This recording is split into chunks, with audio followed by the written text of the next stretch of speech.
Super star Mahesh Babu Koratala Siva కాంబోలో వచ్చిన family and emotional action entertainer శ్రీమంతుడు.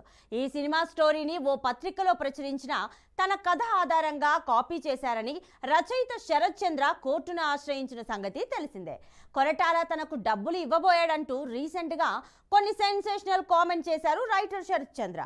అలాగే ఈ సినిమా కథ కాపీ ఆరోపణల గురించి నిర్మాతలు కూడా స్పందించారు. అసలు ఏం జరిగింది, ఏం జరుగుతోంది తెలియాలంటే మ్యాటర్లోకి వెళ్లాల్సిందే. శ్రీమంతుడు కాపీరైట్ వివాదం ప్రస్తుతం చర్చనీయాంశంగా మారింది. తన కథను కాపీ కొట్టి దర్శకుడు కొరటాల శివ సినిమా తెరకెక్కించారని రచయిత శరత్ చంద్ర ఆరోపించారు. ఈ వ్యవహారంపై రీసెంట్ గా రచయిత ఓ మీడియాకు ఇంటర్వ్యూ ఇచ్చారు. 2012లో నేను రాసిన చచ్చేంత ప్రేమ అనే నవల ఓ మాసపత్రికలో ప్రచురితమైంది. ఆ కథతో ఓ సినిమా చేస్తే బావుంటుందని దర్శకుడు వి సముద్రను కలిసా. మేం ప్రాజెక్ట్ మొదలు పెట్టాలి అనుకున్న సమయంలో శ్రీమంతుడు రిలీజ్ అయింది. అది చూసిన మిత్రులు అది నా కథే అన్నారు. దాంతో నేను ఆ సినిమా చూసా. నా కథలో ఉన్నది ఉన్నట్లు స్క్రీన్ పై చూసి షాక్ అయ్యా.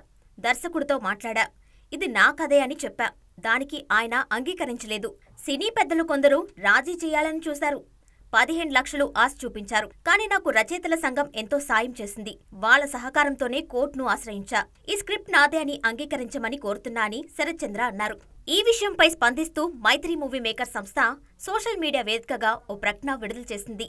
శ్రీమంతుడు, చచ్చేంత ప్రేమ రెండూ పబ్లిక్ డొమైన్లోనే ఉన్నాయి. వేటికవే విభిన్నం. పుస్తకం, సినిమాను పరిశీలించి ఈ వాస్తవాన్ని గుర్తించొచ్చు.